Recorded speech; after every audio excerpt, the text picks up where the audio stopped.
Hello, everyone. Thank you for tuning in. I am this JLeesCorner. This is going to be my review for 90 Day Fiancé the other way. As y'all see, I'm trying to name my stuff different things so that YouTube won't be like, oh, this is 90 Day Fiancé the other way. So, always look at the thumbnail. The thumbnail always tells the story, okay? If you have not done so already, please take a moment to subscribe to my channel and become a whole JayBird, dun dun dun dun dun dun, and all that good shit. Okay, do not forget to like this video, to follow me on Instagram because that is where I post all of my updates. So if you have Instagram, go and follow me. The link to my Instagram is in the description box below this video. Thank you very kindly. Okay, do not forget to like this video. Like the video. It is greatly appreciated. Okay, first up, we have Ginnys is late, y'all. It's 3 a.m. I've been sitting here for the past at least 30 minutes scrolling Instagram, laughing at stuff, and just not thinking. And I'm like, let me do this. I could have been in bed already, but anyway. First up we have Ginny and Submit. Okay, Ginny and Submit. Submit and Ginny. Submit had been living with his parents for 2 weeks. He left Ginny for 2 whole weeks. He left that lady by herself. I told y'all before that should be elder abuse. You can't be leaving old people. Oh, you can't be leaving old people, by themselves, without no food and water and money. That's elder abuse. But he came back last night, late in the dead of night. So now he back or whatever, and she's still upset that he left her for so long. Again, 2 whole weeks, okay, in a whole new country without your man. I would have been pissed off too. So, and she brings up how he promised her that he would never leave her. And look what he did. He left her. But at least he came back. Submit says his parents kept asking him all kind of questions. Where do you live? Where do you work? What's your address there in Mumbai? Who is your employers in Mumbai? Question after question after question. But he, I guess, answered the questions the right way. And now they're like, okay, go ahead on, baby boy. And he but he know they still figure something up, but they can't get it figured out. So we then see, but he brings up how he did lie to the parents because I can't tell them just yet that Ginny is back here with me because I feel like they will try to stop us from being together. I'm like, Submit, you need to grow some balls, bro. Grow some balls. Okay? Anyway, so Submit then says because he knows Ginny is a little bit upset with him still, that he wants to take her to a place that's, sacred. It's like a church or a temple, and I can't lie to her here, so this is the best place for us to have a conversation. Now he brings up that means it's 3:15 and I need to go to bed. But I'm making a review. Submit brings up how he is scared that if he tells his parents, hey, I'm here with Ginny, Ginny's with me, I love Ginny, I want to be with Ginny, I was eating some Cheetos, that his parents will threaten her. His parents will talk to her and say, hey, if you don't go back, we may do this or that or that or this. So because he's afraid that his parents may get to Ginny and scare her off to want to move back to the U.S., and that's what he's scared of, that she may leave and go back if his parents, be real pushy. His parents gotta be, girl, his parents gotta be some scary folk because he's scared, Ginny's scared, everybody's scared, okay? Anyway, she tells him how, what? No, he tells Ginny, I never knew love until I met you. I thought I knew what love was, but nope. I found out what love was when I got with you, okay? Oh, that's so nice to me, I love that, He brings up how I want to show you how serious I am about you. So I want to have a ring ceremony. He said it'll be something like them officially getting engaged. So he would present her with a ring and he would have to do it in front of other people. So because she felt like, oh, I'm your mistress, you're hiding me from people. So you know what I'm saying? He this is how I can show her, no, I'm serious about you. I want to be with you. you and only you. Okay, and she's happy. I can just cry. I'm gonna cry. So man, this is what I wanted. I wanted this, but she's like, I want, but what about his family? He like, don't worry about my family. You know what I'm saying? We're gonna get things done. And so we then later on see that Jenny wants to submit a traditional, Indian dish, his favorite to say the least. And so they go to the market and do some shopping for the ingredients for the list. But when they get back home, it's like, well, don't tell me too much stuff. Like, don't confuse me. If I'm supposed to use that one, don't mention that one because then it'll be all mixed up. He say Jenny cleans up very, very well, but she can't cook for shit. Okay, like he said, I don't know how she cooked and fed 3 kids because she's not a good cook. Maybe she made a rice-a-roni. I'm not sure. Anyway, as they in the kitchen getting things together for this meal that she wants to prepare for Submit, you hear a knock, knock, knock. Stop knocking. Someone knocked at the door. I'm looking like, oh shit, who is this? Now, I guessed who it was last week or the preview just based on the reaction of them. I'm like, oh, bitch, I know who it is. And I was absolutely right. It was Ginnys Daughter. Okay, so Ginnys Daughter, who has the sunglasses on her head, and her wife, who was the other person, came to surprise Jenny. They popped up for a little visit or whatever. She was like, oh my God, what are you doing here? I can't believe you're here. I am just so surprised. Oh my goodness. Oh my goodness. Oh my goodness. Is how I thought she was talking.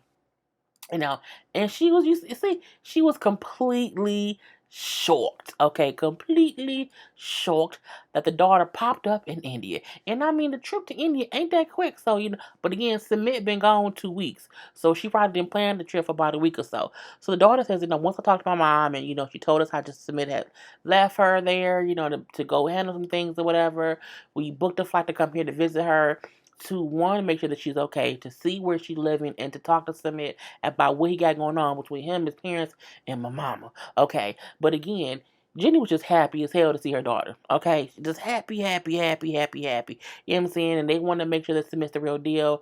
It was really, really cute. You know what I'm saying? They was hugging and I can't believe you're here. This is oh so amazing. They had a whole family hug. Look at the whole family. A whole family hug between them all. And I said, aw, shucky ducky quack quack is what I would say it was. But, they do say how Submit looks shorter than they thought he would look in person. But he seems to be nice. Submit does seem to be nice. He just needs to grow some balls. That's all. Grow some balls. Now, Evelyn and Corey. Poor Corey. Poor, stupid Corey. Corey's hanging out with his friend Raul. Okay, Raul is his only friend there. Where's Raul? This is Raul. Raul is his only friend there in Ecuador. But he's also, of course, Evelyn's friend too, whatnot. So they hang around like mountain climbing, all the maybe not mountains, but they climbing all around doing outdoor shit or whatnot. He says he wants to prove that he really wants to be there, and because Evelyn's like, you need to prove that you want to be here to get to know folks and go around and do things without me. Go hang out with people without me. And so he's again hanging out with Raul, okay? And he says Raul is like his best friend there. He's the only person that he really knows there. He's been there for like a month by now. So they sitting around chit-chatting or whatever. And Raul said, you know what? Because Corey said, you're a great friend. You're like my best friend here, whatever. And, it's cool hanging out with you. She's like, oh, man, thanks. I feel the same way. I kind of feel crappy to tell you this. Like, I gotta tell you a secret. I'm like, oh shit, what's going on? He brings up how, you're my friends, but I feel like I have to tell you that me and Evelyn messed around a few years ago. He was like, what? Like, while me and her was talking, he's like, no, no, no, no. It was before she met you, all that stuff. But again, like, we messed around a few times, okay, back in the day. And Corey's upset because, one, he'd been hanging out with Raul, and two, Evelyn never told him. So Evelyn has him walk around canoodling and carousing, hanging out in these streets with her ex, basically. And he don't know, okay? And he's shocked, you know what I'm saying? But again, it was before they met. He then said, I'm just upset because I'm finding out You know what I'm saying? And I've been here for a month and she ain't, like, no one said anything. No, he said he felt like, again, Evelyn should have told him. He then said, well, you know what, also, when she came home, last year, her ex messed around or whatever. He's like, oh, yeah, when she cheated on me. So we do know that she cheated on him last year. Even though they were kind of broken up, but he's still cheatation situation going on in the dancery. Okay, he brings up how the whole town, it's a small town, the whole town knows that Evelyn cheated on him, and they call him, he says some name in their culture that means, what I'm saying, like, your girlfriend is a cheater, like she's cheating on you. He like, so like they tease you, and they tease you behind your back or whatever, and they put like little horns, up to your head or whatnot. And again, they laugh at you and they tease you and they call you that name because they know that she cheated. He brings up how, I feel so bad, but when they call him the name, I laugh too because it's funny. Because I'm like, oh. So he's telling Corey all the stuff, and I'm like, that's horrible. Okay? He's like, yeah, so, you're like a laugh, like, he's a joke there. He's a joke to all the locals there because, again, she's this woman who's playing him and he don't even know. And I'm like, mm, mm. He brings up how Raul brings up how I feel like Corey's a nice guy, whatever. But in our culture, things where you say, whoever loves the most whoever loves the least has the power. So he's like, Evelyn don't, care for him as much as he cares for her. Like, he's really in love with her and she don't care that much, so she has more power in the relationship than he does. We all see that. We saw that from episode 1. So Corey's like, I feel dumb for giving up my whole life and coming here, and people are gonna laugh at me behind my back, and she's hiding things and not being honest with me. And I said, So he gets home. Okay, he gets home to talk to Evelyn, and he walk in the house like, hey, how was your day or whatever. He's like, oh, whatever. I was hanging out with Raul. You know, and he told me some things. He told me that, what I'm saying, people call me names behind my back and they put little horns up and they call me some little weirded name or whatever. That means that you cheated on me. She's like, oh, I know that name is fine. Raul probably just jealous. Well, he should be because he also told me that y'all messed around. Y'all was a couple. And she was like, oh, yeah, he told you that. And I'm looking like, Evelyn ain't nothing. Okay, she ain't nothing. He's like, why won't you tell me or whatever? Like, well, that was before you. Why do you care? And he also, why you're still friends with your ex who you cheated on me with. And he brought that up. He says how they all know that you cheated on me with him. He like, why is it that you and him are still friends? Why is it that your family still talks to him and hangs out with him? She said, because my family loves him. I'm like, but what about Corey? Corey is there. Corey's there. So Corey brings up how, when we got together, you made me get rid of all my female friends. You made me, block all my exes on social media, whatever. But you still have this one person fully not only in your life, in your family's life. That's a bunch of bull crap. Okay? And she then says, well, he was right here before you. He gonna be here after you. And so you just need to accept that. He's like, that's crazy, And where's your promise ring? We got promise rings. I wear mine. Why do you never wear yours? Where's your ring? She's like, I don't really know where it is. You know what I'm saying? He's like, you know what? This is crazy. I gave up so much for you. She's like, why are you acting like this or whatever? We discussed me cheating before. He's like, but that isn't the point. Like, he should not still be in your life. And I'm like, he really shouldn't be or whatever. He's like, look, you're either in this or you aren't in this. Well, I guess I'm not. He's like, what the fuck? What is that? I can't believe you. Did you have sex with him in this bed? She's like, what? He's like, did you, just to be honest, that you and your ex have sex in our bed? I can't believe you would say that to me. You're just saying mean things now. I can't believe you go that low. Get out. She started crying before she told him to get out. And I feel like she was crying in hopes that he would feel bad. I'm like, oh, I'm sorry. Let's not talk about it. But he ain't do that. And then she said, well, get out. Because her tears weren't working. You can't be in a place where you are still close friends with your ex. Your whole town is teasing me. And you making me feel like I don't even matter to you. I need you to make me feel like, you want me here, or at least something. And she don't want him there. She don't. But he is a glutton for punishment. And so he's there taking all the balls to the face, okay? And that's what it is. And so she let he walked out and she wiped her tears because her tears weren't real. Devin and Jihoon. Okay, Jihoon has been there for 2 weeks. Okay, and so he's been there for 2 weeks visiting the baby, and she's going to move um to South Korea with him in like a month. Now she brings up like they were about to go like to a park or whatever, and then he was putting the pants on the baby, and then he said, "Oh, you bought the pants?" She said, "Yeah, I bought everything." So she brings up how financially Jihoon has not contributed anything financially to her or the baby since she's been pregnant. She brings up how he offered to send me money when he first found out I was pregnant, but he actually never sent it. I'm looking like, how do you go a whole pregnancy and not say, you need to send me some money for some Pampers? At least your mom or your daddy got to send at least a washcloth. Something. You know what I'm saying? But, she's like, well, it is what it is. I do notice her daughter Jacinda, which is a weird name for a baby, was real calm this episode. I mean, she was a completely different child. I was confused. Anyway, they're at the park, and Jihoon says, I have to tell you something. She's like, okay, well, what is it, Jihoon? He says, oh, I quit my job. She said, wait, say what now? He's like, my job, I quit. You quit your job? He's like, well, yeah, I quit my job. Why would you do that? He brings up how he wasn't making enough money. He said, I wasn't making enough money for one. He then brings up that when he was younger, he used credit cards and fucked himself up, which means he probably went credit card heavy, and so he also has bad credit.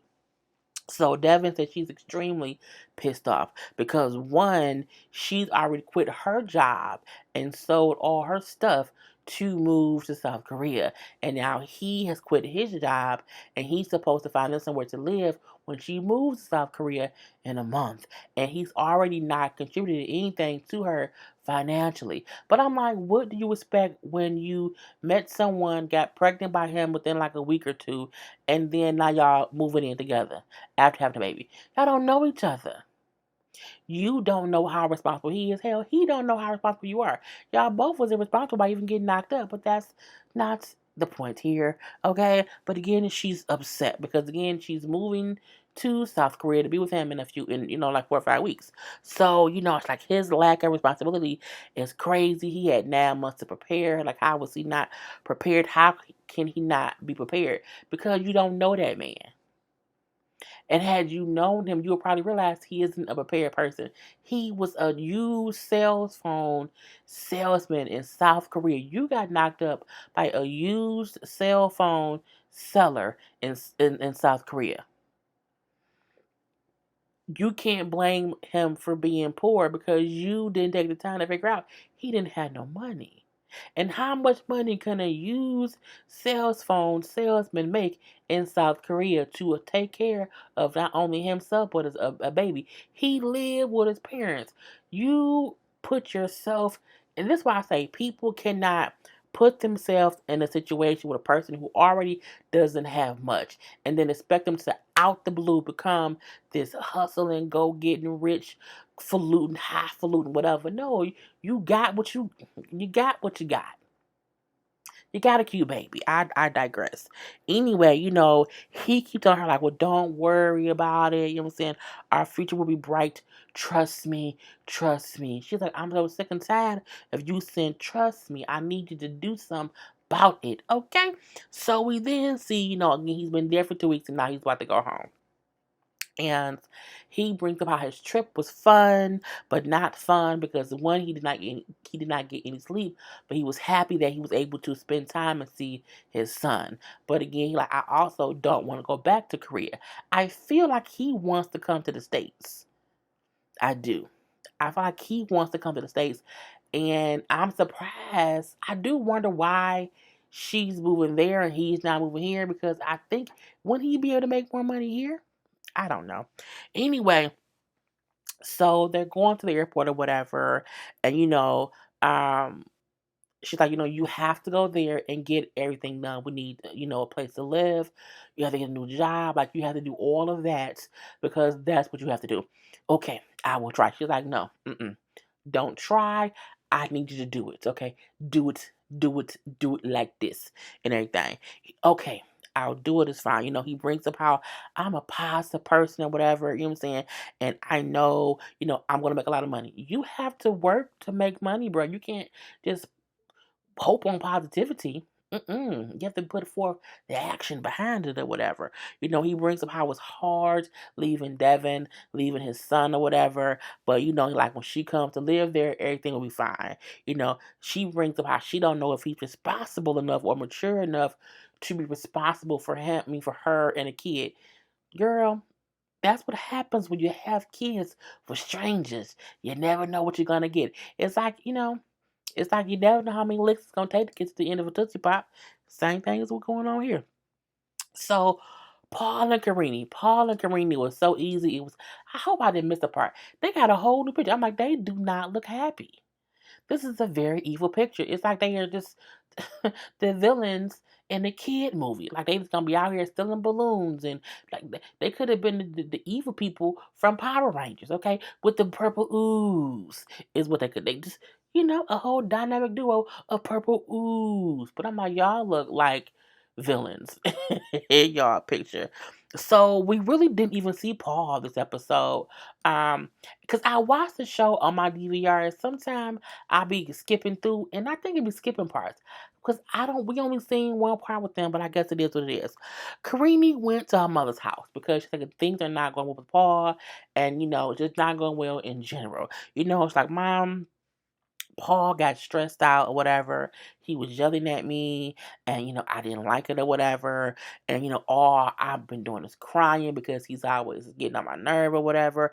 I don't think it's gonna be good for the baby, so I think I need to separate from Paul because it's not working out. Again, he's not changing. He's always frustrated, and I don't want the baby growing up to have that same attribute. And I'm like, I mean, that's true. But you knew who Paul was before you even got pregnant by him. You was with Paul for a while when you knew Paul wasn't shit. Paul was childish. Paul ain't had no money. Paul would get. You knew all of these things before getting pregnant, and you still went ahead and got pregnant. That's stupid. That's called stupidity. But the mama, like, you know what? Don't worry about it or whatever. Paul hasn't changed, and it just doesn't work anymore. And I just want to separate from him.